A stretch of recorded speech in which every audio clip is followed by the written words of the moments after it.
بسم اللہ الرحمن الرحیم۔ ہدایہ ثانی کا سبق ہے، عبارت ملاحظہ فرمائیں۔ قال وَإِن تزوج مسلم ذمیۃ بشہادۃ الذمیین جاز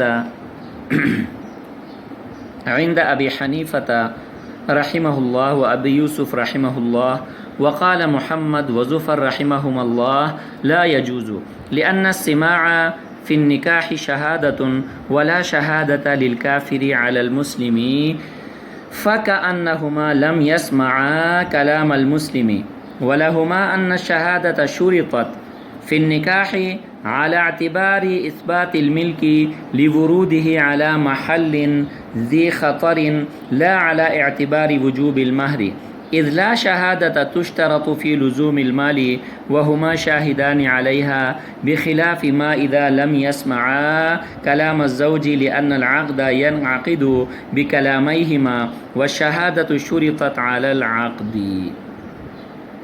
ترجمہ دیکھیں۔ قال فرمایا وَإِن تزوج مسلم ذمیۃ، اگر کوئی مسلمان مرد کسی ذمی عورت سے نکاح کرے، یہاں ذمی سے مراد کتابیہ ہے، بشہادت ذمیین، دو ذمیوں کی گواہی سے، جازا تو یہ جائز ہوگا، عند ابی حنیفہ و ابی یوسف رحمہم اللہ، امام ابو حنیفہ اور امام ابو یوسف رحمہم اللہ کے نزدیک۔ وقال محمد و زفر رحمہم اللہ لا یجوز، امام محمد اور امام زفر رحمہم اللہ فرماتے ہیں کہ یہ جائز نہیں ہوگا۔ ان کی دلیل کیا ہے؟ لأن السماع فی النکاح شہادت، کہ نکاح میں سننا، سماع ایجاب و قبول کو سننا یہ شہادت ہے، ولا شہادت للکافر علی المسلم، اور کافر کی شہادت مسلمان کے خلاف قبول نہیں کی جائے گی۔ فَكَأَنَّهُمَا لَمْ يَسْمَعَا كَلَامَ الْمُسْلِمِينَ، گویا کہ ان دونوں ذمیوں نے مسلمان کا کلام سنا ہی نہیں۔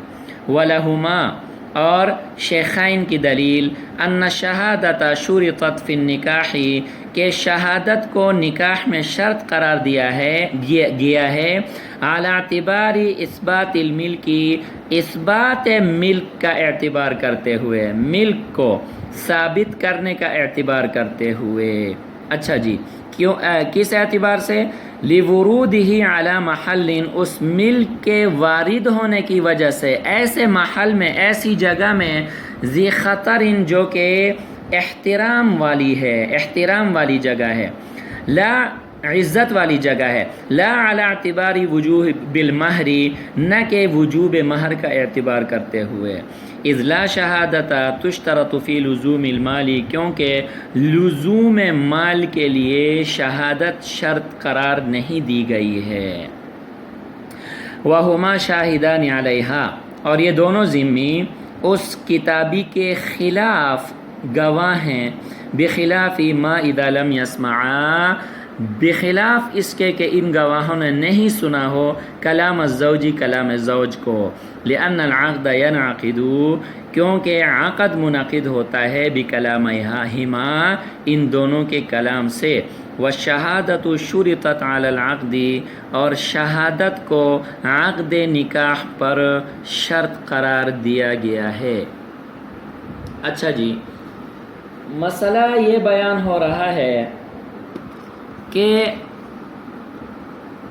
مسلمان مرد نے ذمی خاتون سے ذمیوں کی گواہی پر نکاح کیا۔ یہاں پر یہ بات یاد رہے کہ یہاں ذمیہ سے مراد جو ہے وہ کتابیہ ہے، کیونکہ اہل کتاب کے علاوہ باقی قسم کی عورتوں سے مسلمان کا نکاح جائز بھی نہیں ہے۔ یہودی اور نصرانی اہل کتاب جو ہیں، ان کی عورتوں سے نکاح کرنا مسلمان کے لیے جائز ہے۔ پہلی بات تو یہ ہے۔ دوسری بات، ذمی اور ذمیہ کے حوالے سے آپ لوگوں نے پڑھا ہے کہ ذمی اس کافر کو کہا جاتا ہے جو دارالاسلام میں، مسلمانوں کے ملک میں، اس ملک کے قوانین کو مانتے ہوئے امن اور سکون کے ساتھ زندگی مستقل اسی جگہ میں گزارتا ہے۔ بہرحال مسئلہ یہ ہے کہ مسلمان نے دو ذمیوں کی موجودگی میں ایک اہل کتاب عورت سے نکاح کیا، اور گواہ وہ دو ذمی ہیں، تو آیا یہ نکاح منعقد ہوگا یا نہیں ہوگا؟ اس میں اختلاف ہے اور دو مذہب ہیں۔ مذہب اول شیخین کا ہے، شیخین کے نزدیک یہ نکاح جائز ہے۔ مذہب ثانی امام محمد اور امام ظفر رحمہم اللہ کا ہے، ان حضرات کے نزدیک یہ نکاح جائز نہیں ہے۔ چونکہ صاحب ہدایہ نے مذہب ثانی والوں کی دلیل پہلے ذکر کی ہے، اس لیے ہم بھی ان کی دلیل پہلے ذکر کریں گے۔ مذہب ثانی یعنی امام محمد اور امام ظفر رحمہم اللہ کی دلیل یہ ہے کہ نکاح میں ایجاب و قبول کو جو سنا جاتا ہے اس کا نام شہادت ہے۔ دیکھیں میں نے کل آپ سے عرض کیا تھا کہ کسی واقعے کے ہوتے ہوئے وہاں موجود جو لوگ ہوتے ہیں اپنی آنکھوں سے دیکھتے ہیں، کانوں سے سنتے ہیں، اس کو تحمل شہادت کہا جاتا ہے۔ میں نے کہا تھا کل کے سبق میں۔ تو اس لیے فرماتے ہیں کہ نکاح کے باب میں ایجاب و قبول کا سننا یہ شہادت ہے، یہی تو شہادت ہے کہ ایجاب و قبول کو سنا جائے، یہ کیا ہے بیٹا؟ شہادت ہے۔ اچھا، اب جب ایجاب و قبول کو سننا شہادت ہے اور ایجاب و قبول نکاح کے انعقاد کے لیے شرط ہیں کہ نہیں ہے؟ شروع میں آپ نے پڑھا ہے کہ نکاح کے لیے ایجاب و قبول جو ہے نا وہ کیا ہیں؟ ضروری ہیں۔ جب ایجاب و قبول نکاح کے لیے ضروری ہیں اور ایجاب و قبول کے سننے کا نام شہادت ہے تو گویا کہ ان دو ذمیوں نے، کافروں نے کیا کی؟ گواہی دی، اور کافر کی گواہی مسلمان کے خلاف قبول نہیں کی جائے گی۔ کیونکہ کل کو دیکھیں نا، یہ اگر قاضی کے پاس عدالت میں جا کر اس مسلمان کے خلاف گواہی دیں کہ اس نے اس عورت سے نکاح کیا تھا اور اتنا مہر مقرر کیا تھا، اب وہ مہر دینا اس مسلمان کے خلاف لازم ہوگا کہ نہیں ہوگا؟ لازم ہوگا، تو مسلمان کا نقصان ہوگا۔ مسلمان کے خلاف گویا کہ ذمیوں نے گواہی دی اور مسلمان کے خلاف کافر کی گواہی کو قبول نہیں کیا جائے گا۔ لہذا یہ بالکل ایسا ہوا گویا کہ ان ذمیوں نے اس کلام کو سنا ہی نہیں، اس کلام کو سنا ہی نہیں، انہوں نے سماع کو عدم سماع پر قیاس کیا ہے۔ دیکھیں نا، حالانکہ اپنے کانوں سے انہوں نے سنا ہے، سمجھ میں آ گئی کہ نہیں آئی؟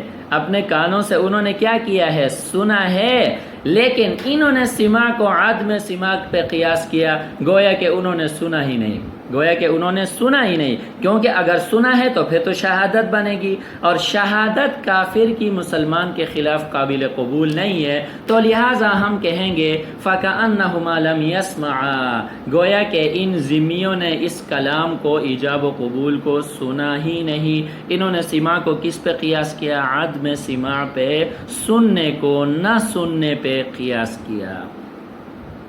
ان کی دلیل سمجھ میں آ گئی؟ شیخین کی دلیل کو ذرا سمجھ جائیں۔ شیخین کی دلیل کا خلاصہ یہ ہے کہ نکاح میں دو چیزیں ہیں۔ نکاح میں کتنی چیزیں ہیں بیٹا؟ دو چیزیں ہیں۔ نمبر ایک، ملک بضع کو شوہر کے لیے ثابت کیا جائے۔ عقد نکاح کا اصل مقصد یہی ہے۔ نمبر ایک، ملک بضع کو شوہر کے لیے کیا کیا جائے؟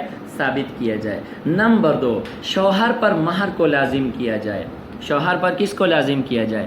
مہر کو لازم کیا جائے۔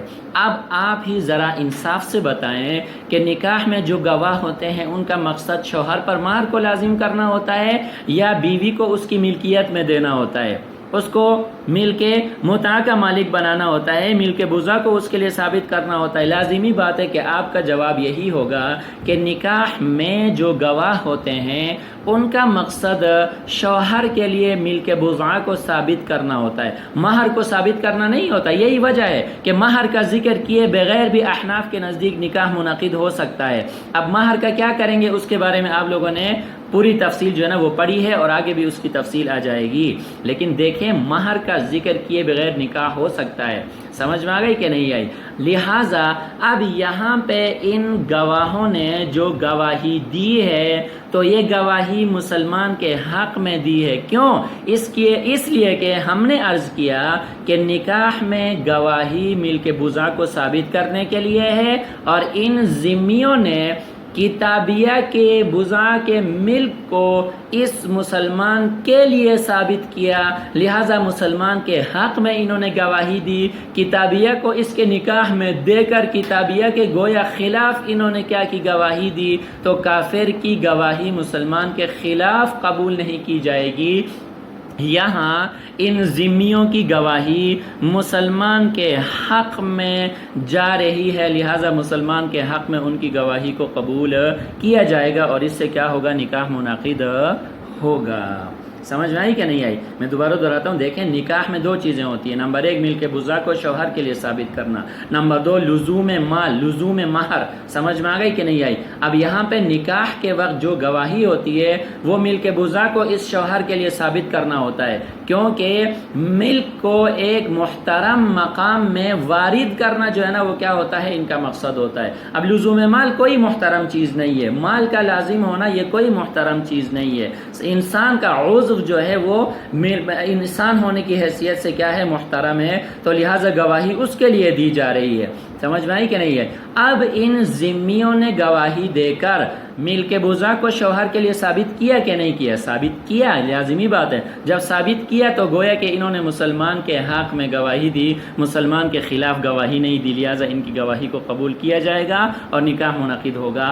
اور شیخین کی طرف سے امام محمد اور امام ظفر رحمہم اللہ کی جو دلیل تھی اس کا جواب صاحب ہدایہ نے یہ دیا ہے کہ انہوں نے کیا کیا ہے، یہاں پر سماع کو عدم سماع پہ قیاس کیا ہے۔ سماع کو عدم سماع پہ قیاس کرنا جو ہے نا بیٹا کیا ہے، قیاس مع الفارق ہے، قیاس مع الفارق ہے۔ سماع اور عدم سماع یہ دونوں آپس میں متضاد چیزیں ہیں، سمجھ میں آگئے کہ نہیں؟ دونوں میں تباین ہے، تضاد ہے، دو متباین چیزوں کو ایک دوسرے پر کیسے قیاس کیا جا سکتا ہے؟ لہٰذا یہ قیاس مع الفارق ہونے کی وجہ سے درست اور صحیح نہیں ہے۔ وآخر دعوانا ان الحمد للہ رب العالمین۔